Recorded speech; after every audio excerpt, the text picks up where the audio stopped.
So, friends, how the balance sheet is exactly what is included in balance sheet? What exactly is the structure of balance sheet? What are the components of balance sheet?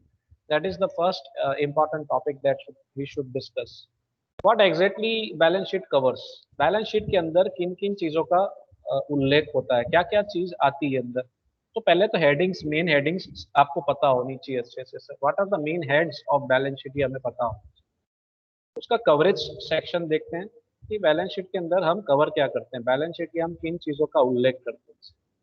तो समझने की कोशिश करते हैं। Balance sheet की जब हम बात करते हैं दोस्तों, तो उसमें सबसे पहला आता है इक्विटी। इक्विटी का मतलब अल्टीमेटली कैपिटल से जुड़ा हुआ है। ठीक है, कैपिटल होता है और साथ साथ में लायबिलिटीज का इसके अंदर समावेश। दूसरा सेक्शन जो होता है बैलेंस शीट का, होता है एसेट्स।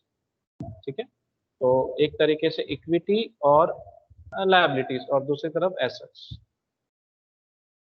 ठीक है, तो इक्विटीज एंड लायबिलिटीज का जब हम बाइफरगेशन देखते हैं, तो किस तरीके का बाइफरगेशन होता है सर? जब मैं यहाँ पे इक्विटीज की बात कर रहा हूँ, कैपिटल की बात कर रहा हूँ sir, it's a liability which is consider as an internal liability of the company.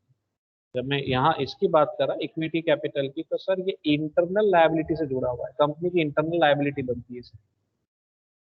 और जब मैं यहाँ सिर्फ और सिर्फ लायबिलिटीज की बात कर रहे हैं, तो लायबिलिटीज के दो सेक्शन कर दिए गए हैं, non current liability, current liability. तो नॉन करंट लायबिलिटी और करंट लायबिलिटी किससे जुड़ा हुआ सर? एक्सटर्नल लायबिलिटी से जुड़ा हुआ है, that is liability towards outsiders या लायबिलिटी टुवर्ड्स थर्ड पार्टीज।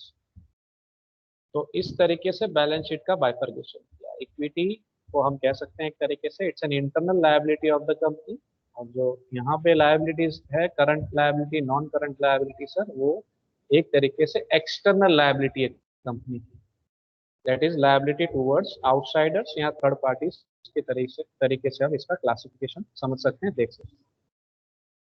अब जब मैं एसेट्स की बात कर रहा हूँ, एसेट्स, तो एसेट का क्लासिफिकेशन भी बहुत इंटरेस्टिंग है। एसेट की क्लासिफिकेशन नॉर्मली दो तरीके से हो सकती है। पहला तरीका यहाँ पे आप देख सकते हैं, assets on the basis of convertibility, यानी जो एसेट कन्वर्ट हो सकता है लॉन्ग टर्म में से शॉर्ट टर्म में, उस तरीके से कन्वर्टिबिलिटी की बात हो सकती है। यहाँ जो एसेट्स नियर मनी जैसी हो, ठीक है, कन्वर्ट हो सकती है इजीली, उन सब एसेट्स का यहाँ पे समावेश हो जाता है। तो on the basis of convertibility assets can be bifurcated into two heads, which is known as non current assets, that is long term assets, current assets, in other word short term assets.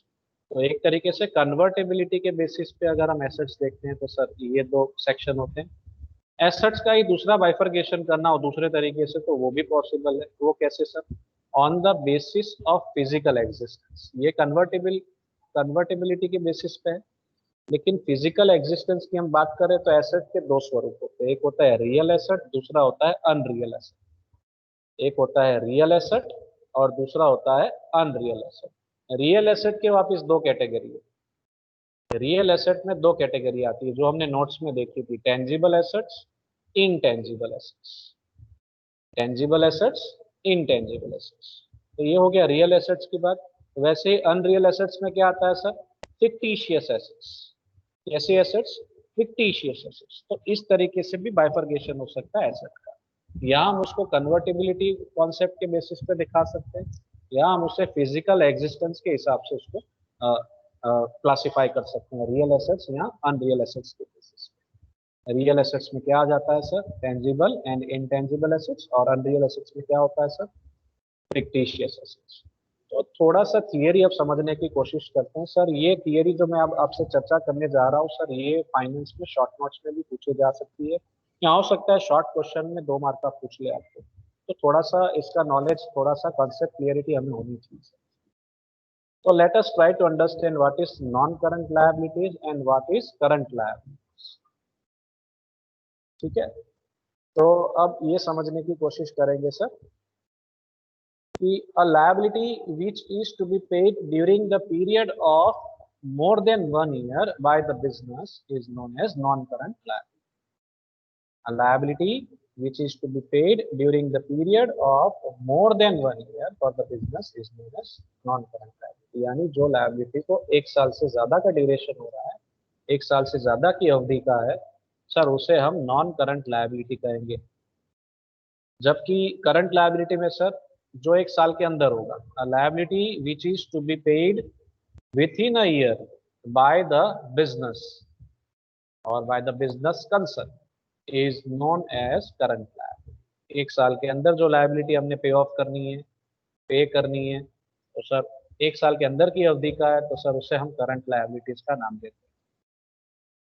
Non current liabilities का दूसरा नाम क्या, अगर हमको दूसरा नाम देना हो नॉन करंट लायबिलिटीज को, हम क्या कहेंगे sir? Non current liabilities is also known as long term liability of the business. 1 साल से ज्यादा का उसका ड्यूरेशन है, पीरियड है, टाइम पीरियड 1 साल से ज्यादा लगता है, तो सर वो लॉन्ग टर्म लायबिलिटी का नाम भी हम इसको दे सकते हैं एक तरीके से।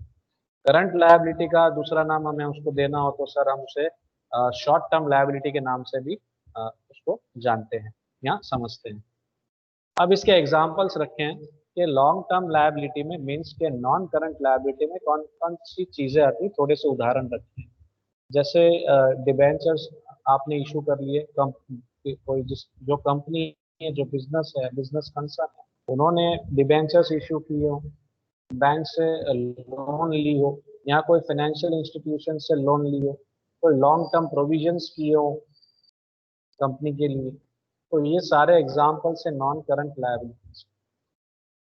करंट लायबिलिटीज में क्या आता है sir? Normally in short term liability क्या क्या आता है सर? करंट लायबिलिटीज में क्रेडिटर्स आते हैं, बैंक ओवरड्राफ्ट आता है, बिल्स पेबल हो सकते हैं, शॉर्ट टर्म प्रोविजंस हो सकती है, गुड्स परचेज्ड ऑन क्रेडिट हो सकता है, एक्सपेंसेस हमें पे करने बाकी हो, आउटस्टैंडिंग एक्सपेंसेस हो सकते हैं, कुछ खर्चे होंगे हमारे जो हमने अभी भी पे नहीं किए हैं, आउटस्टैंडिंग बता रहा है, बाकी बता रहा है, तो वो सारी चीजें हमारी शॉर्ट टर्म लायबिलिटी यानी कि करंट लायबिलिटीज मानी जाती है।